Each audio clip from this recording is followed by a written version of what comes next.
Joshi ji, Joshi sir,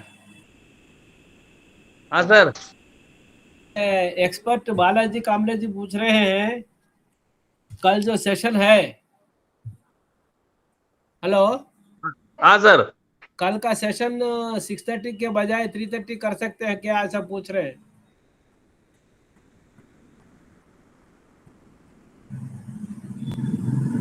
हमने student को inform कर दिया है, फिर से हाँ, करना पड़ेगा फिर। वही वही बोला हूँ। हाँ। अभी कोई स्टूडेंट एक भी ज्वाइन नहीं किया है। नहीं ना, वही अभी वेट करेंगे सर 2 मिनट के लिए। हाँ ठीक है। Balaji sir, Yes, sir. Yes, sir. तो कल 6:30 ले लीजिए। Yeah. No problem. I don't have any problem. मैं ओके ऐसे पूछ रहा था कि छुट्टी था तो मैं can take early also, no problem. Okay okay, अगर नहीं होता है तो no problem, I will continue with my that schedule. ठीक है सर, ठीक। यस। सिर्फ 5 मिनट के बाद अगर कोई आए ना आए, आप शुरू कर दीजिए, I am here. Okay okay, so okay. Sir student नहीं आएंगे तो नहीं करेंगे सर सेशन। नहीं बिल्कुल करेंगे ना? नहीं नहीं नहीं करेंगे। नहीं नहीं सर। तो कितने देर वेट करेंगे ऐसा, उनका एक आने बीस को? 10-15 मिनट वेट करेंगे सर, स्टूडेंट नहीं आएंगे तो नहीं करेंगे। एक एक भी कैसे नहीं आए, एक तो दो तो आएंगे ना। हाँ हाँ, मैंने ग्रुप में मैसेज डाला है। हाँ देखते हैं, कोई आता है तो चालू करेंगे, एक भी आता है तो। ठीक है नहीं आता है तो 20 मिनट के बाद इसको बंद करेंगे सर। ठीक है। सर अगर ये नहीं, आज सेशन नहीं हुआ, ये फिर किसी और दिन भी नहीं हुआ सेशन, हाँ, तो फिर उसको फिर से एक्सटेंड हो जाएगा ना सर, फिर वो शेड्यूल जो देखते हैं है सर, वो हमारा। अभी बात करेंगे हम। ये अभी स्टूडेंट्स आने के रिकॉर्डेड ऊपर सेशन है, सर, वो बाद में स्टूडेंट बात आएंगे करेंगे आप। तो हम रीशेड्यूल कर सकते हैं। अगर हाँ हाँ मान लीजिए स्टूडेंट्स आना बंद ही कर देते हैं, हाँ then we can't do anything. We have to take the permission of COE what to do. हाँ हाँ हाँ। अगर एक दो स्टूडेंट भी आए तो हमें कोई मतलब नहीं कर सकते हैं, उसके लिए मैं परमिशन मांग चुका हूँ। Okay okay sir. एक दो भी आए तो सेशन चलेगा। अगर एक और दो भी, अगर एक भी नहीं आए तो फिर हो नहीं सकता, हो नहीं पाएगा। Yes yes.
Sir, one student has joined the session. Yes, sir.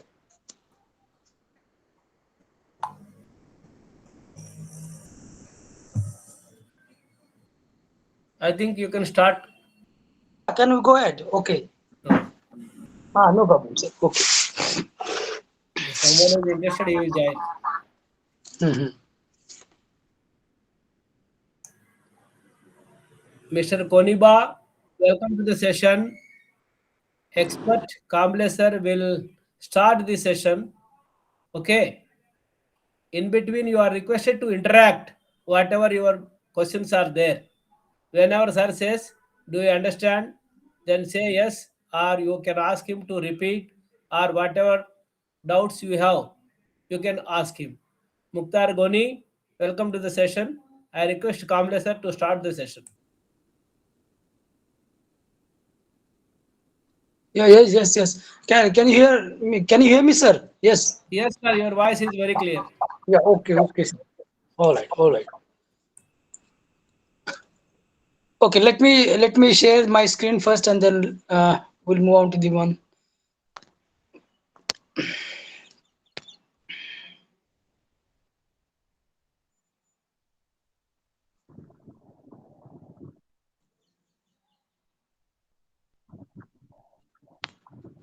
Good afternoon, everyone. Yeah, welcome. Sir, thank you. All right. I hope all of you can see in Koniba. All the students can see my screen. Please make sure that my screen is uh, visible to everybody. Yeah, yeah. It's okay. It's okay.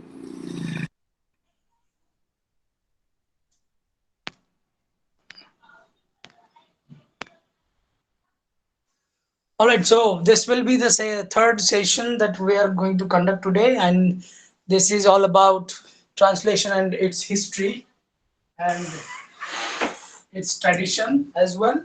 Okay. So we'll be having this uh, paper two, translation and its history and tradition. Uh, let's see, we'll be having some an overlook of or overview of this translation tradition and its historical emergence, we can say. Okay. So we have few things here that how translation has been taken place across the world and in the history. So right from the ancient period to the till date, how that translation has evolved and how it has been started. Okay, so that basically we are going to have here in this particular session.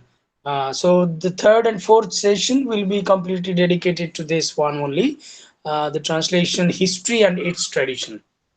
Okay, so uh, yeah, so we'll begin with this, and I hope I'll be I'll be stopping in between. So if you have any doubts, you have any questions, you can ask in between as well. Okay.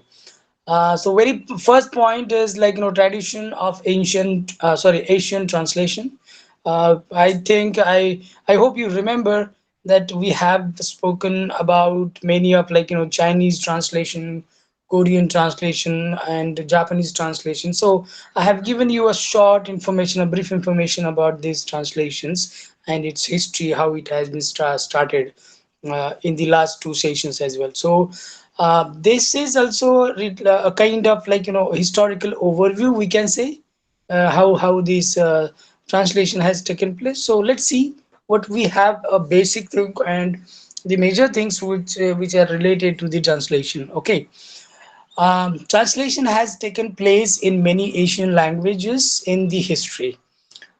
Basically, the tradition of the translation, the more evidences are available concerned with the Asian literature, Asian text, and Asian scriptures. Okay, so that's why in this whole course that we are studying here, so maybe in the forthcoming lessons also or papers also, you may have a lot of references about the Asian history or Asian translation history. Okay, so that's why. So let's see what we have here. Now, so first one is Chinese to Sanskrit and Japanese to Chinese.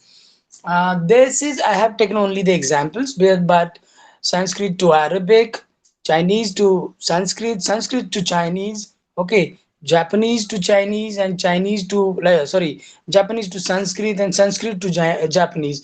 Many of other languages also have contributed towards the translation. Not only this, because I have put here only these two examples to make you to understand how what kind of tradition we have about history, about a translation. Okay, so number of books from the Chinese language translated into Sanskrit language, number of books translated from Sanskrit language to Chinese language. Okay, similarly, Japanese to Chinese also and Chinese to Japanese also. Number of religious books, number of philosophical books, number of scientific information books or scientific knowledge books. Some examples will be coming ahead, but these are the basic things basic languages which have started in the history how to translate and what to translate exactly. So these are the major examples. Okay, forthcoming, I'm telling you again, forthcoming lessons will be highly focused on the Chinese and Sanskrit and Arabic and Persian languages, because these all Asian languages have much contributed a lot in the history of translation, because the knowledge and the experience, the expressions have been circulated among the Asian countries. Okay, let's see the next one. So ancient and medieval translation in Asia. Okay, uh, some of the Asian countries are very old. Like you can take example of some Gulf countries like Iran, Iraq, and India as well. Okay, these countries are very old, so they have a great cultural tradition. They have great societal, socio-cultural tradition. Then they have a great reputation about this culture. Okay, the cultural what do we say, that cultural elements they have from the ancient period. Okay, so these cultural information, cultural elements, societal information, thousands of information have circulated and exchanged among the countries. Okay, and it was taken it has taken place from the ancient period, not like now we are very aware about this translation. Now we are aware about the literature, but this translation already started in the history. Okay, in ancient Asia, translation took place in Turkey, Armenia, Persia, Lahudi. Now, these are the major languages. Okay, then apart from this Asia also, some of the countries like German, French also contributed many things in the history of translation. For example, if you see number of Indian religious books, holy books, especially Ramayana, Mahabharata, and some other Bhagavad Gita, Ramacharitas. These all holy books have been translated into German also, German language.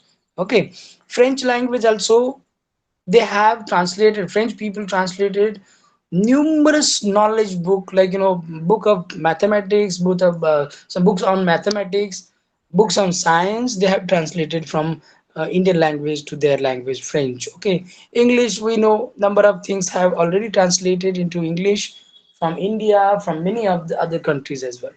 Chinese is the basic thing, sorry, basic language we can say, which has started, which started the translation from the ancient period. Okay, the huge translation, the translation task have been contributed by the Chinese people. Then Chinese and Japanese translation, although also number of Japanese people travel to China, and then Chinese people travel to India and Japan, and they received knowledge about they gained the knowledge about Buddhism, Okay, and then they have taken number of books from Sanskrit language, from Japanese language, or some other languages. Okay, and they have taken those books to their country, China, and they translated. They took a time.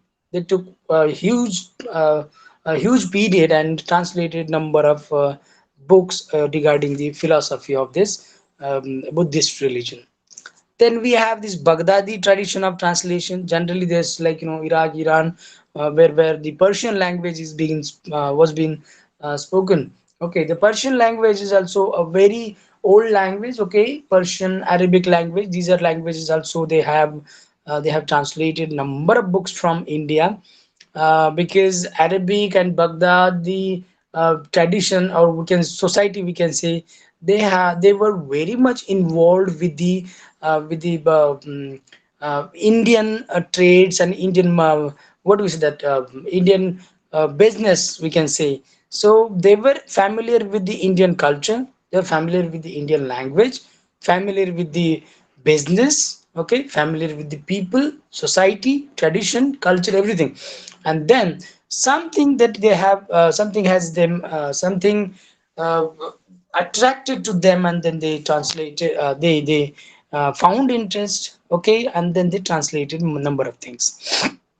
Translation of Ramayana in French and Indian languages. See, I have just given this example.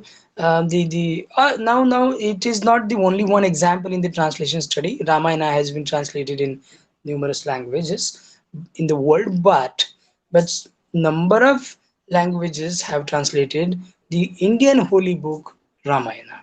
Okay, so not only in the French, but I have written here French, but in German also, some of the European languages also, some of the Asian languages, some of the African languages. Okay, because these holy books have been used to gain knowledge.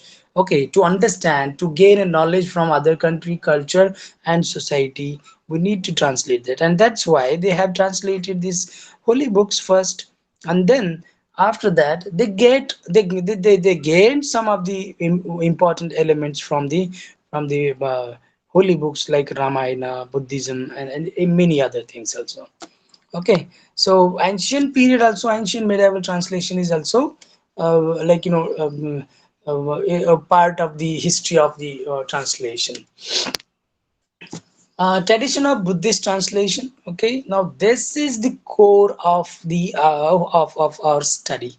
Okay, a great, we can say a great information is available in our course, that how the translation has started and how it has been like taken place across the globe, and then over a period of time also they how it has been the task of translation has been continued for several years. Okay, so Buddhist translation. So in this particular session, in this particular unit or papers, what we can say, papers, that we have a major part about the Buddhism, because they see this in Asia, we consider that Buddhism is Buddhism or Buddhist philosophy is one of the oldest philosophy, oldest books, we can say. Okay, oldest books, we can say, from Asian countries. So the book Buddhist monk or Buddhist people who follower of Buddha, they have created number of books.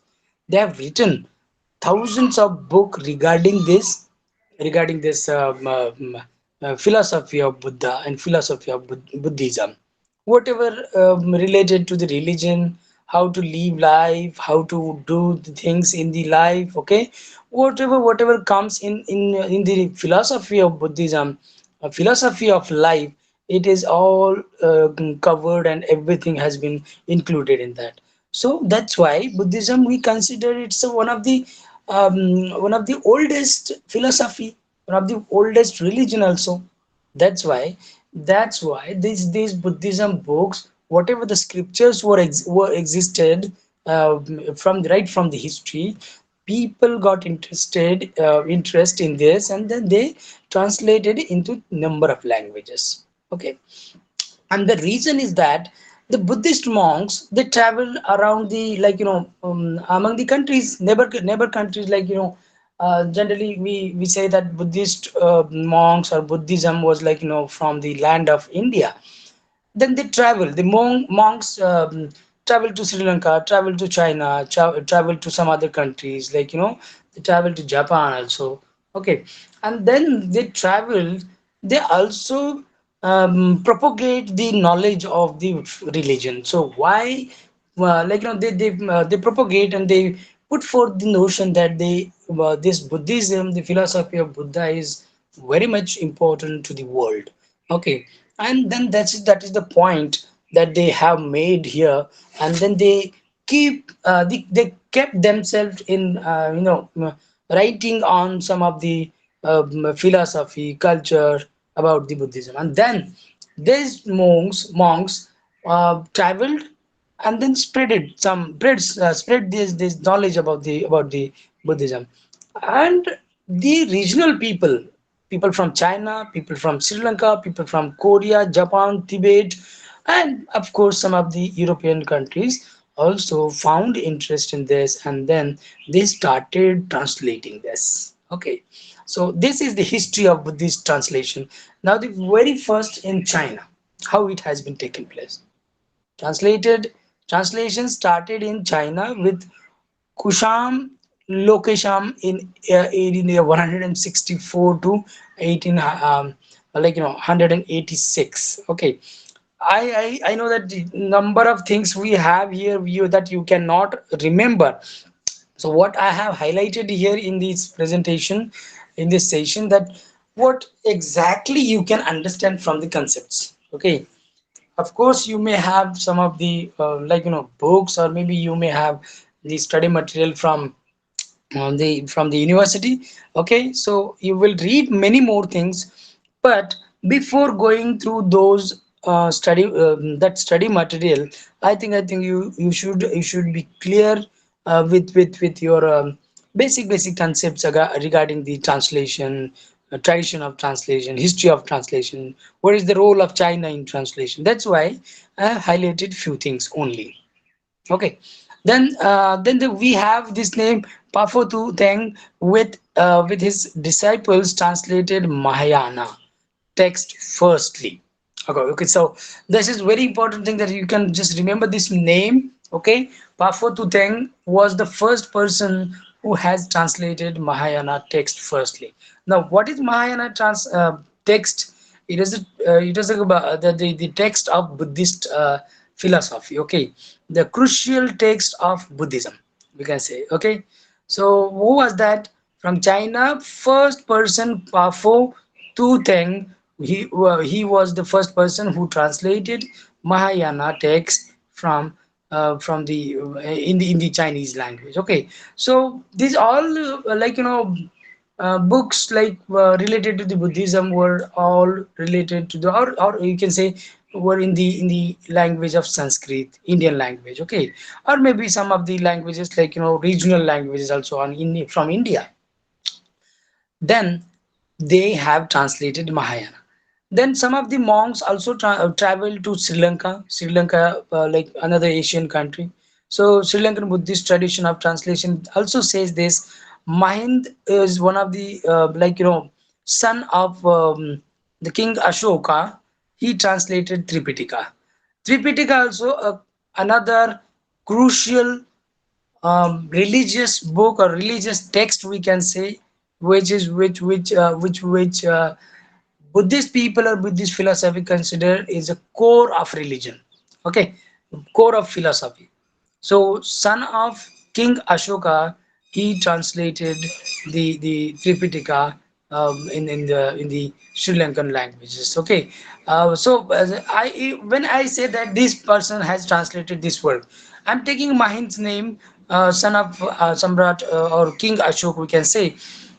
So what he did, he motivated people. He combined some of the expertise. Okay, he combined some of the collect all the expertise in the from the Sanskrit language, from the this Sri Lankan language. Okay, and then he made them to sit together, be together for the translation work. And that is the reason, and that is the why we can say it's a consequence that now the major religion in Sri Lanka is Buddhism, because Tripitaka has been translated in the local language of Sri Lanka, and then people understand this, the religion, what is it, and then they started following this study. Sorry, this Buddhist philosophy. We can say religion, or we can say culture. Then another example is Korean tradition of translation. A Chinese person or Chinese, like say, I'm telling you again, because China is the major contributor in the translation work or translation history. So what is here? A Chinese person or Chinese monk, we can say, spread the Buddhism in 4th century. Okay, he traveled to Korea,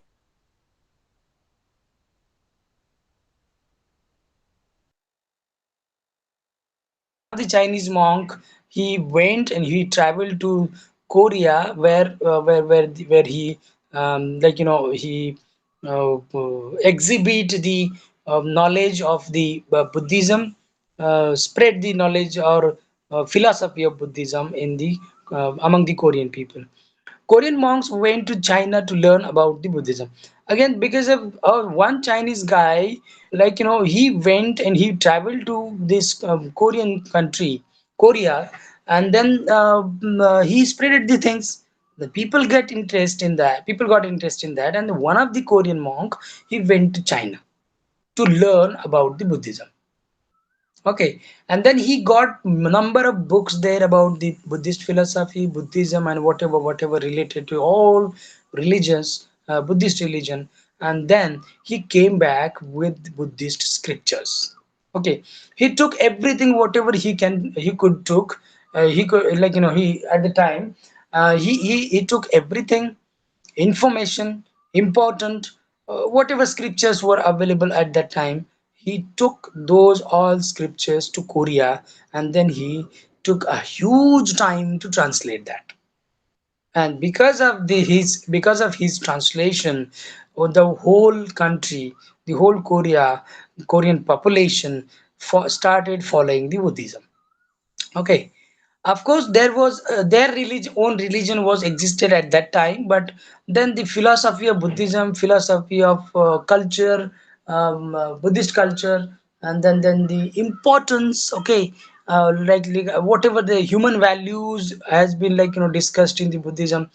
These basic things they have understand and attracted towards these basic things, and then they started this. And you can see in China, even in Sri Lanka, Korea, Thailand. Now we have Korea's two parts: South Korea, North Korea. Okay, Japan. Okay, some of the part of India as well, Tibet, Bhutan. Okay, these all country follow Buddhist tradition or Buddhist religion. Why? Because they have received or they have gained the knowledge in the form of translation about Buddhism. Okay, you can believe that, or you can imagine that if Buddhist translation or Buddhist religion like was not available at that time, okay, then the picture would be different right now. What we have in this world, maybe China would have some kind of different religion, maybe Sri Lankan and Korean people also.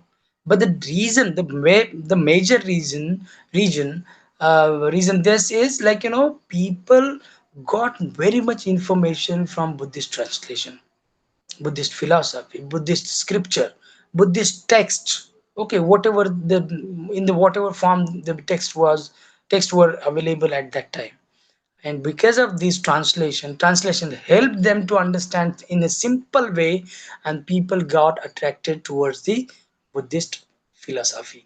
And then they believe that it is our religion, and then they believe that this is the most the most important thing in our life. And this, you can say, whole China, most of the majority population follow Buddhist philosophy. Sri Lankan, most of the major we can say major population follows Buddhism. Korean, China, Thailand, okay, Bhutan, some part of Nepal, some part of India. Okay, lots of country and their population followed or the Buddhist tradition, Buddhist philosophy, Buddhist religion. Okay, I hope that you everybody is listening. Okay, Koniba, Mukhtar.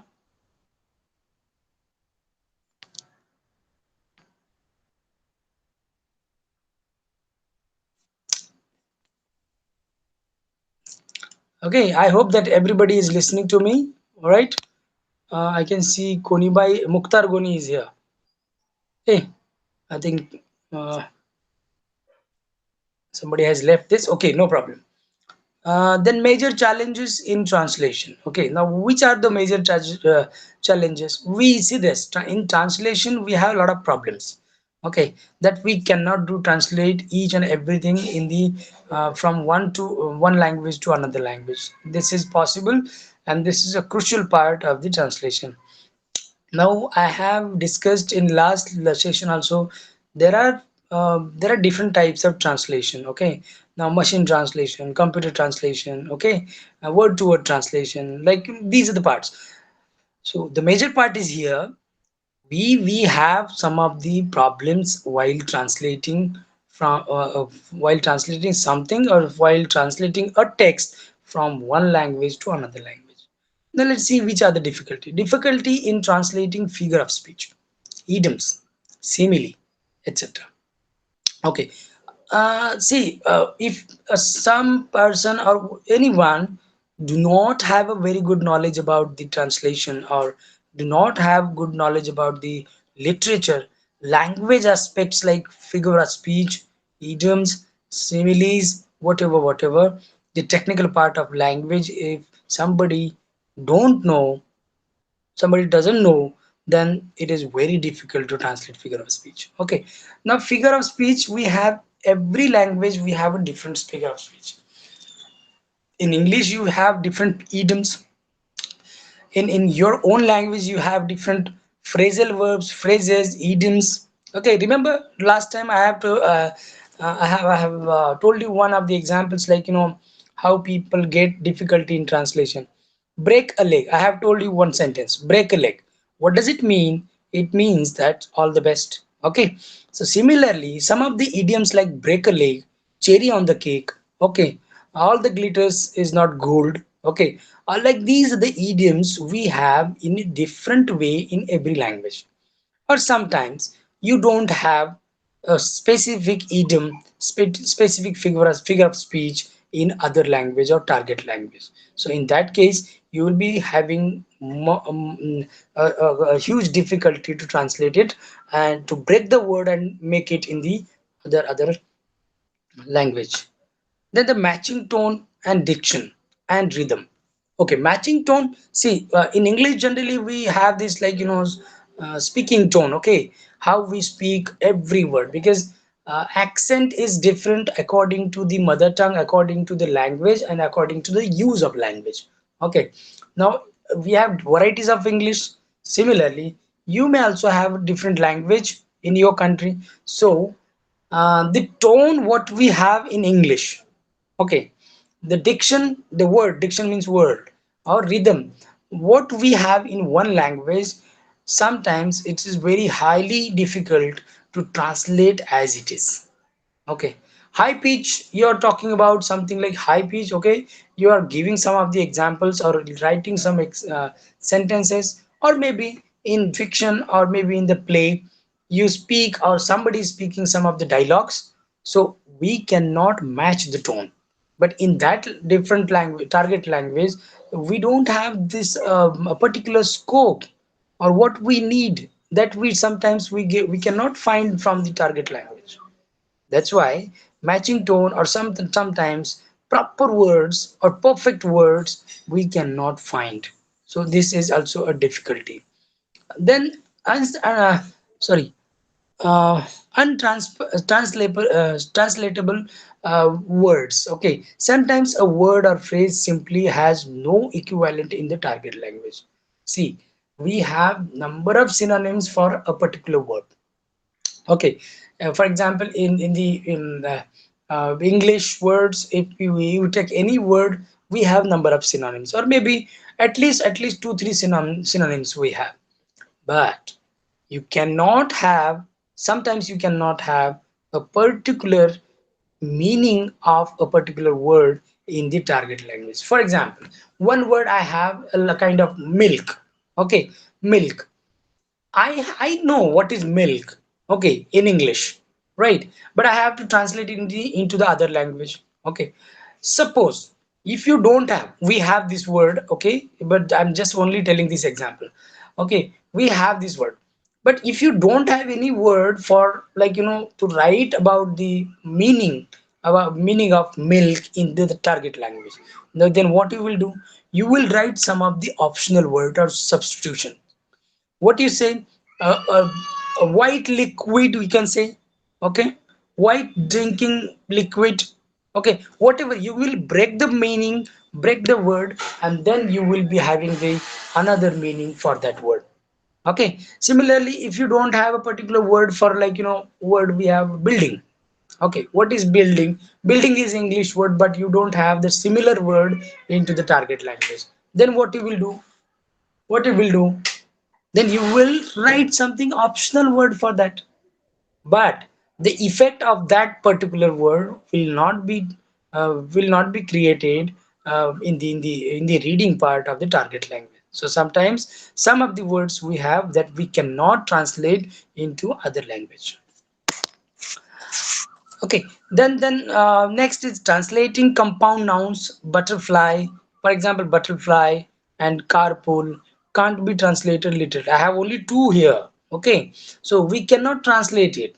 And if you are trying to translate it, it might be like it may happen that the answer or the meaning of the that word or that sentence will be changed, 100% changed in the different, in the different context. Okay, so butterfly, so you can see this word.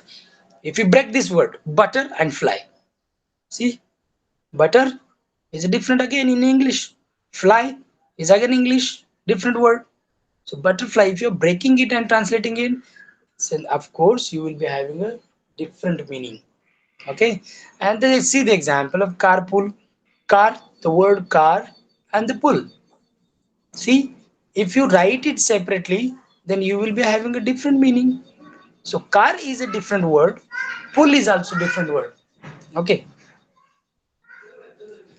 that's why if you're translating it in such kind of compound words, then it will be highly difficult to understand the meaning of that particular word. So we have to have a good knowledge about the compound words also. It means that the elements of language, compound words, figure of speech, diction, tone, rhythm, idioms, phrases, phrasal verbs, all the words, all the elements of language, we should be aware of that. Otherwise you will not be able to translate the things what we want to translate, because if you're trying to break some of the words so like this, then the meaning of that text or meaning of that sentence will be completely different than what the source language author or source language person has written. Okay, then highly technical translations. Okay, proposals, for example, proposals, reports, instruction manuals, and software specifications. Okay, it is very difficult to write all these kind of the tasks. Like for example, proposal. Okay, see, word to word translation is sometimes like we can remember in these cases. Okay, proposal for something, proposal for PhD, proposal for one of the projects, proposal for some of the books, proposal for anything. See, you cannot translate as it is, because why? Because the way of writing proposals is completely different in each language. If you're writing in English, so you may have a different diction, you may have different sentences, and of course you may have different selection of words also. So it's highly difficult to write proposals, because the same proposal you will be find the in a different pattern. Okay, a proposal for a project, if you're writing in English, so different, in a very different way you will be writing a proposal. But you can, if you are writing the same proposal in your own language or mother tongue, you will see the difference, how the way of writing this proposals in a different languages as you can see. Okay, that's why proposals cannot translate as it is. You may have some of the changes in that. You may have some of the different or differences in that. Reports also same. Okay, you will see the report. You have to write like in a different manner the same report. You see, sometimes you may see the news, same news in the different papers. Okay, in English you may have the same news. Okay, if you have the same news in your mother tongue language or mother tongue newspaper also. Okay, the regional language also. So you see this one news is in a different form report. Okay, so sometimes people writing of these highly technical writers, we can say they need a huge task to translate the reports, instructions, manuals, and software specifications. Okay, so these all are highly technical translations are very like restricted to the language because they don't have any word. Like for example, if I'm translating some of the information of on one of the softwares. Okay, or the specification of software, then what you will do? Of course you will do this, like you can write in, you can understand it in English, but it will be highly difficult to find out the same word for that technical word in your language or in the target language. So that's why sometimes some of the words like this, like some of the tasks like this, proposal writing or proposal translation, report translation, it has some of the difficulties, some of the problems in this particular part. Okay, so these are the major challenges in the translation. I hope that everybody is listening. I'm asking it to you, uh, Mukhtar, Koniba. I hope you all are there. Yeah, we are there. Yeah, great, great. Okay. Okay. All right. So now what we have here, after the major challenges, we have some of the people. Okay. Some of the history people. See, we are studying these historical aspects or some of the tradition of history. Sorry, tradition of translation. Okay. So it's obvious that also we are studying here like how the translation has been started. Then who were the major people in the trans in these historical translations? Okay, in the history of translation tradition. Okay, so the first name we have, please remember these names. Okay, or you can study these names because you may have question on some of the important people who contributed in the history of translation. So the number one is here Kumar Jiva or Kumar Jivi also you can say, maybe in your language Kumar Jiva or Kumar Jivi. If you Google it, if you in your, if you study on internet, so you may have different name, but Kumar Jiva is the name. See, this is 1819 1344 to 400 and 413. Okay, it was his time. So who was that guy? Okay, who was this man who contributed, and his name is on the first number. Let's see. Most influential and popular translator in the history of translation. Okay, remember, you have to remember this name for whole our course. Okay, until we complete this course. Kumar Jivi is the core of translation. He's the main center of the translation. Okay, then because of him, number of people got understanding.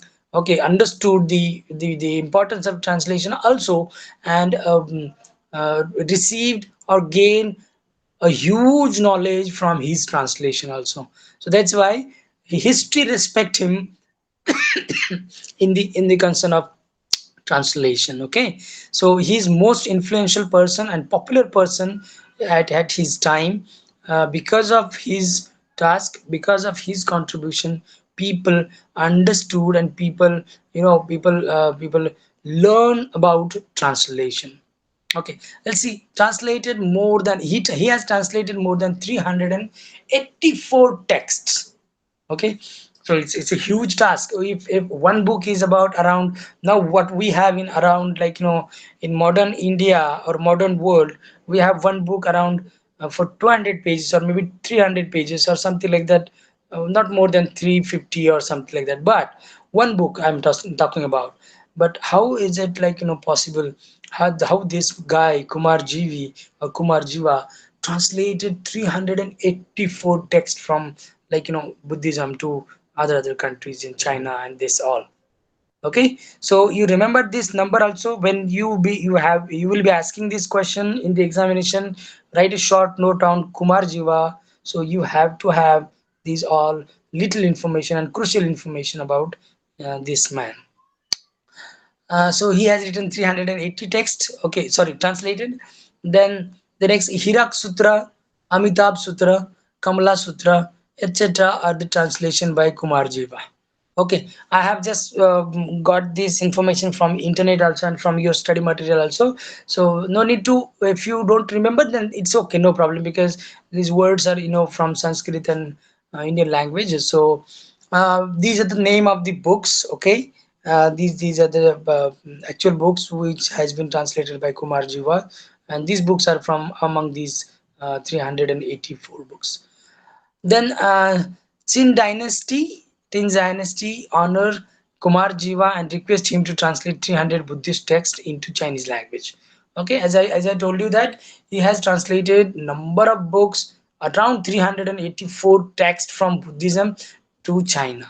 So Zin or Tin or whatever, Zin dynasty was existed in the China at Kumar Jiva's time, and then they invited Kumar Jiva from India to China, and then they request and they honor him to and request him to translate these 300 Buddhist texts into Chinese language. So whatever the basic books or whatever the information about Buddhism he had as a knowledge of himself, he translated, he used that and he translated 300 around 300 books for China from Buddhism. Then the last point translated Mahayan to Korean and Chinese. Now again, Mahayan is like again we have reference here, Tripitaka, Mahayan. These all the crucial, the core are the core of the Buddhism, and that's why these books are very much important in Korea, in the China, whoever country, whichever country who follows Buddhism. Okay, so he translated Mahayan to Korean and Chinese. So whatever the religion of Buddhism is existed in these countries in Korea and China, because of only Kumar Jiva, because he translated the actual Buddhist philosophy as it is in the Korean and Chinese language for the people and for the betterment of Chinese and Korean people. So Kumar Jiva was one of the major guy in the history of translation. Okay, then we have this second person from India. His name is Parmarth. Okay, he was basically a monk, Buddhist monk from Ujjain, India. Ujjain is a part of India, a place in India. So he was from small town, you can say, in Ujjain. He was worshipping this Buddhism and uh, learned about Buddhism, and then he spent his whole life as a monk for Buddhism. Then a scholar, he was a scholar in Sanskrit and Indian languages, different languages. Okay, as we have India has lot of languages. You can say it's a laboratory of languages. So similarly, he was able to speak in any many languages like Sanskrit and the major language Sanskrit and the regional language of India. Okay.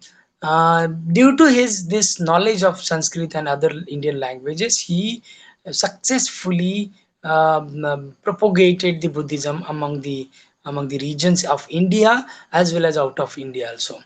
Okay, so propagating Buddhism was his the main motto, main objectives we have here.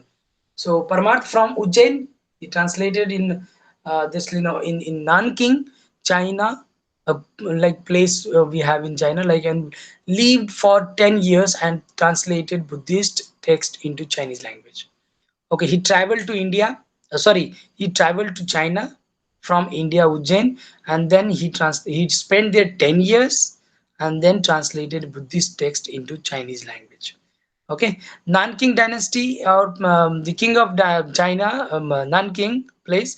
They invited the whole team of king. They invited Parmarth from India to spend some time in China to help to understand some of the Buddhist philosophy and Buddhist religious books.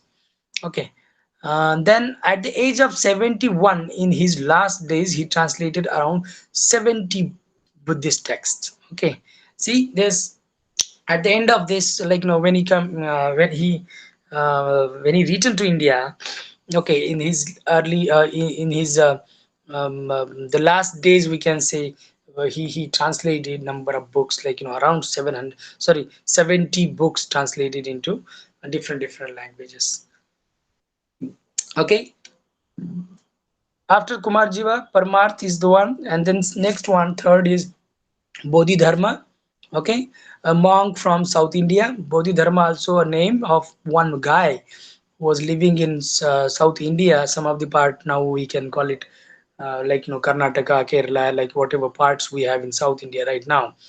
So we this particular guy Bodhidharma has, like, has spent his whole life, like Parmarth has spent his whole life towards the Buddhism, and then he also same Bodhidharma also did the same thing under the king Lang Yuti.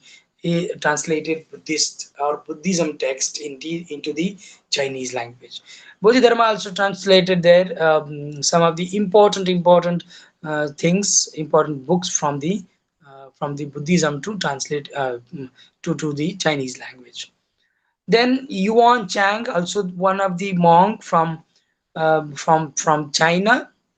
Okay, his name is also like, in the list of contributors of the tradition of translation. He was from China, a monk from China. In 626 AD, visited India, traveled India, spent 20 years in India to learn Buddhism, to understand Buddhist culture, to understand Buddhist philosophy, to understand everything which has been written regarding this Buddhism. He spent 20 years, and when he was returned to China, and when he returned to China, there he like, translated 75 texts in the Chinese language. Okay, so these people were very much important in the history of translation. Okay, so I hope that you should understand and you should remember these particular names of the what we say, of the translators from the history. Okay, these are the major people. Okay, uh, let's again we can take, and then again we'll be having some of the question answers, and then will be having this. Okay, from this session, what you need to do, you need to focus on some of the parts, like, I have written here major challenges in translation. Okay, if you want to take a screenshot also, you can take, otherwise you may have you this video will be available for you to study also, to sorry, to see and to watch again. Major challenges in translation, focus on this. What are the major challenges, or maybe you may write your own points here to understand the major challenges also. Then we have these 4 5 people, 3 4 people here: Parmarth, Kumar Jiva, and then what is that, man? Yuan Chang. Okay, these people also very important in the history of translation. Okay, so don't forget it. Always remember this: how this the Buddhist translation or Buddhist text translated into different languages, and who are the people, what are the, like, major challenges and everything. We can say. Yeah, let's see, we'll take this, if you have any questions, so you can ask here. It should not be like only that you are, I am speaking and speaking and speaking. Let's have anything if you have in your mind. Mukhtar Goni, I think you are the only one here listening. I can see your name here. I, no, I am the only one. Yeah, yeah. Yeah. Okay, Muktar Gani, Is so this yeah. block 1 and 2? Sorry. You can just simply write on the chat box because your voice is not clear. Yeah, Please yes. type your question in the chat box so that the expert will explain you.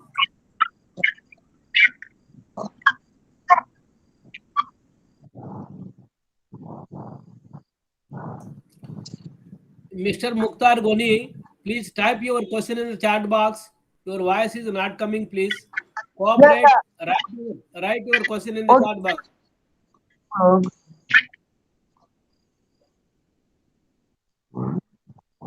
Uh, first one.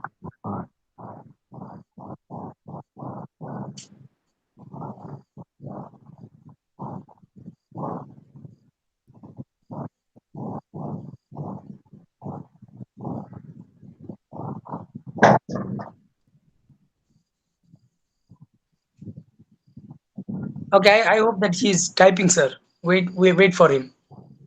Okay, is this block one or both one and two? Yeah, it's together. One and two. One and two. One and two, and in the next session, third and fourth.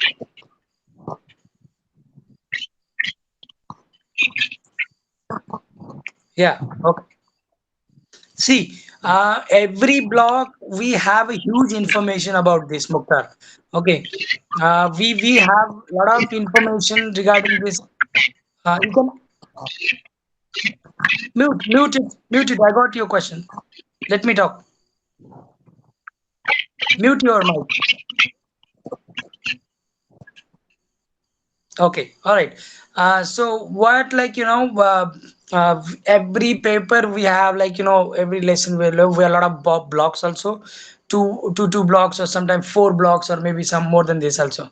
So what we are doing here, from each block, what we can give you, the, like, the more important thing from the block. Okay, it doesn't matter. See this, we have a number of names, huge information, a lot of references from the historical books, or some of the apart from the study material. So what I'm doing here, I'm cutting it, and I'm giving you the major part and important part from the exam point of view as well, and from the knowledge point of view as well. Okay, so what I'm not, maybe you may find that some of the part I'm missing it from the block, some from one block or two block. But what I'm trying to do here, what is important, that you will remember from until you're, like, for your exam, or for your assignment, or for your future knowledge also, as a future knowledge also. So we are not able to cover everything whatever we have here, because due to this time constraint, so it is highly impossible. So from each block, what I'm trying to get only, I'm trying to explain only the important part, which is very important from the exam point of view, as well as from your knowledge point of view. So whenever we take a session, so we have this one or two blocks. So for today it was from first and second block, and then the next session will be from third and fourth block. Okay, I hope it is clear to you.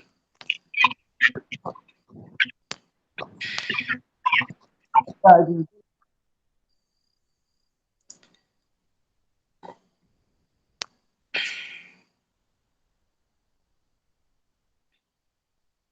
Okay. Okay, so as one student we have, so we don't have much discussion. If you have, Mukhtar, any other questions, so you can ask. Let's see. I can answer your question, or maybe you can discuss something. Then we'll move on to the next one.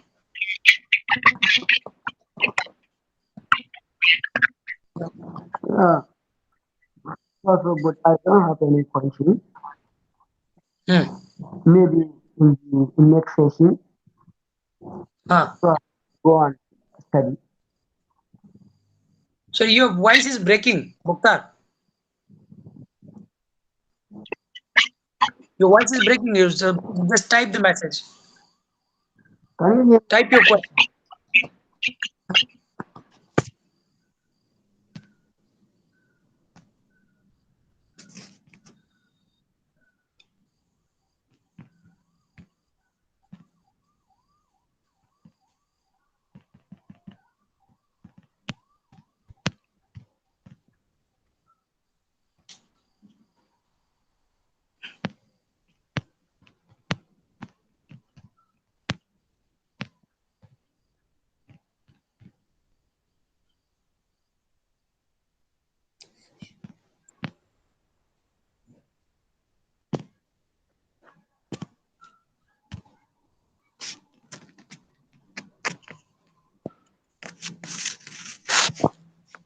Yes, yes, yes. Okay, I got your question. Okay.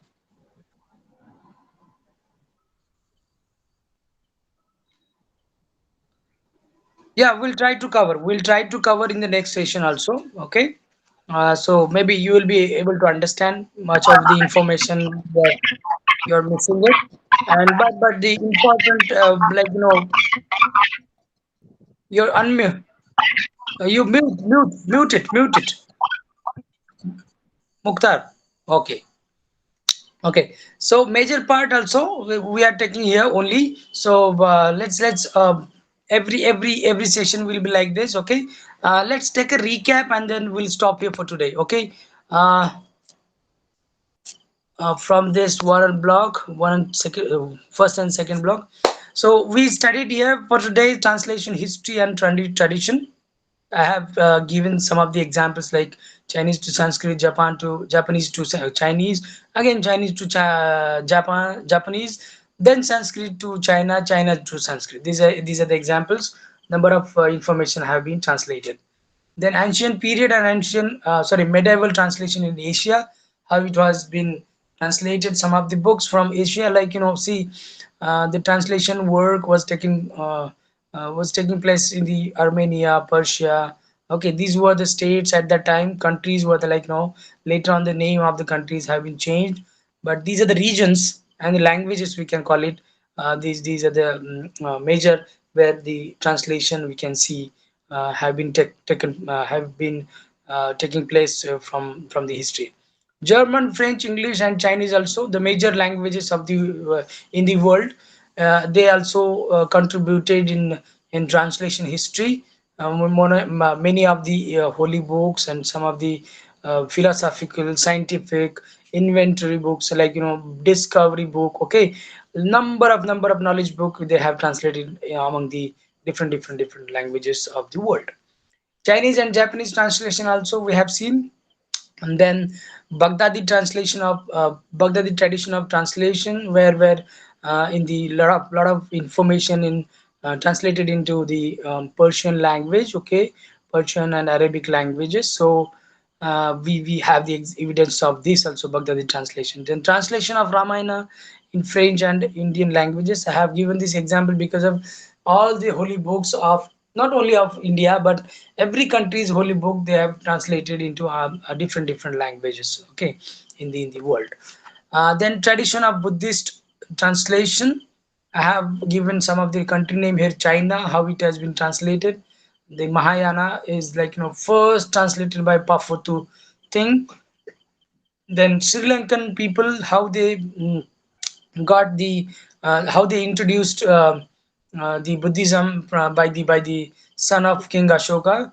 He translated and he motivated people, some of the expertise people, to translate Tripitaka from Indian language to the Sri Lankan language. Okay, then Korean tradition, like one person from China went there. There is a this is Chinese person has visited and traveled to uh, Korea in 4th century, and then tried to spread this all information about the Buddhism among the Korean people. Then he came back to the Korean monk traveled to China again, and then gained a knowledge about Buddhism from China. And then when he went back to his country, Korea, then he translated some of the scriptures and some of the books into the Korean language. Then Tibetan tradition, European tradition also we have. I have not covered here this. because we have this the same things again in the forthcoming lessons. These are the major challenges translation of in translation. I have spoken about these difficulties in translating some of the elements of language, like figure of speech. Some of the figure, because figure of speech we have every language we have different figure of speech, idioms, simile, and then the next one matching tone, diction, and rhythm. All these you cannot translate as it is. You have to break those. You have to break in the meaning. We can say meaning as the meaning is concerned. We need to break the words and then we need to translate it, because sometimes we do not have the option, or synonyms for the figure of speech. Some of the figure of speech. Then untranslatable words like, we sometimes we do not have equivalent or similar word or synonym for a particular word. So again we use some of the sentence or some of the artificial words that can convey at least meaning. Then translating compound words like butterfly and carpool, like, we cannot translate compound words because we have compound words in a very particular form, because every language has some of the compound words, and then it has it has a particular meaning. So we cannot break it sometimes. Okay, we cannot make it different. Okay, make it like, separate and make some kind of different sentence. So because you will not be able to get the same meaning if you break the compound words. So sometimes compound words also literally like, are the examples of not being not having a good translation in the any form.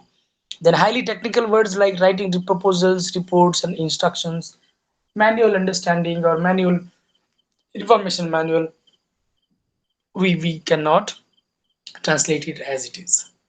Then Kumar Jiva, some of the people from the history, the three, four people I have taken, because you may have a lot of names in the list, of a huge, a big list, a long list you may have in your study material, but I have just highlighted these are the names, what we have as a eminent personalities of the translation in the translation history.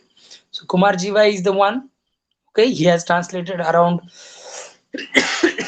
or we can say more than 384 texts.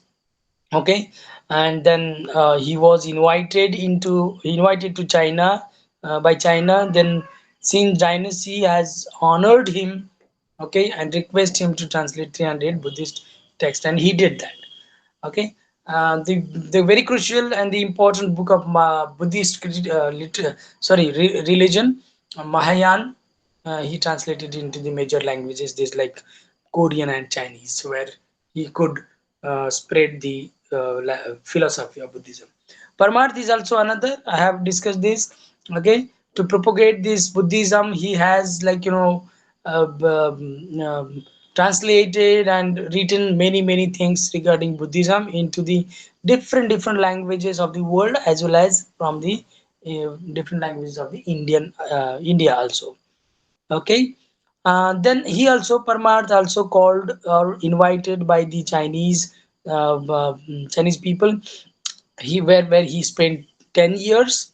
Okay, and then translated number of books in Chinese language. At his age of 78, at the age of 70, in the last days of his life, he translated around 70 books. So this information is very crucial. I'm reading it again and again, because but you will be having a very, like, kind of, this is a kind of summary that you will remember for your as the information of you from this particular name of the translators from the history. Then Bodhidharma and Yuan Zhang is the two people. Bodhidharma was from India.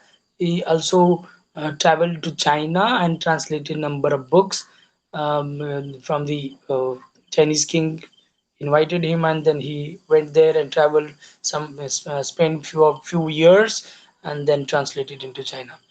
Then Chuang, after three Indian people, we have this example of Chinese guy also, that Yuan Chang was the monk from China, was having a huge interest in the Buddhism, and then that's why he spent He traveled to um, travel to India to get a knowledge, get information on Buddhism, and then he spent for around 20 years to learn Buddhism. Visited different places, visited different monks who has great knowledge of Buddhism, and he gained the knowledge different from the different sources um, uh, in his whole 20 years.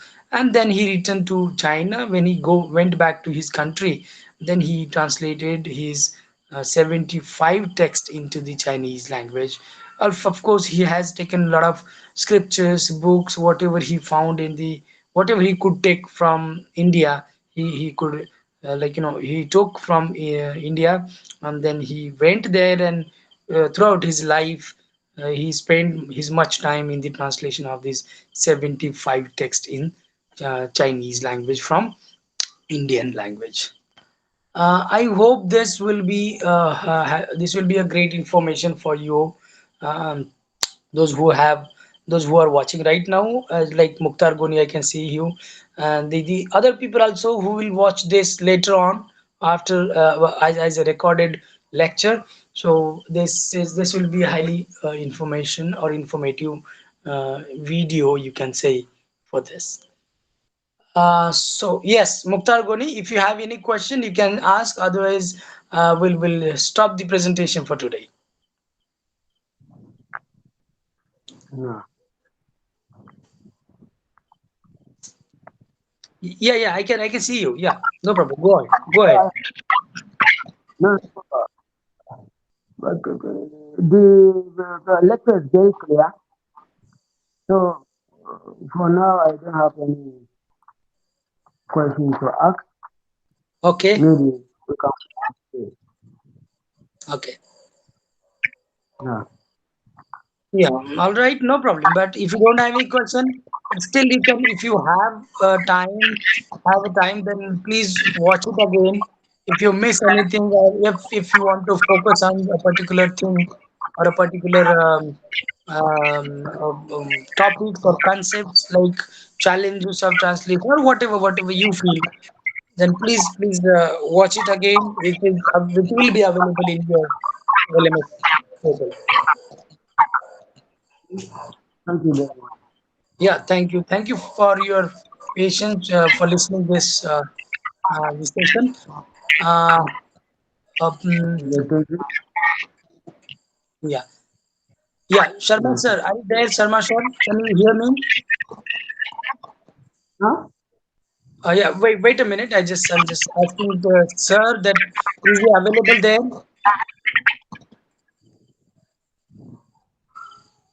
Sharma sir. Hello. Yes, sir. Ah, tell me, sir. Yeah, sir. Well, we're done with this session today. I hope you are listening. You're listening.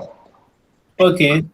Okay, we'll stop here for today, and then we'll move on to the next one, resume the session tomorrow. Okay, sir. Okay. Okay?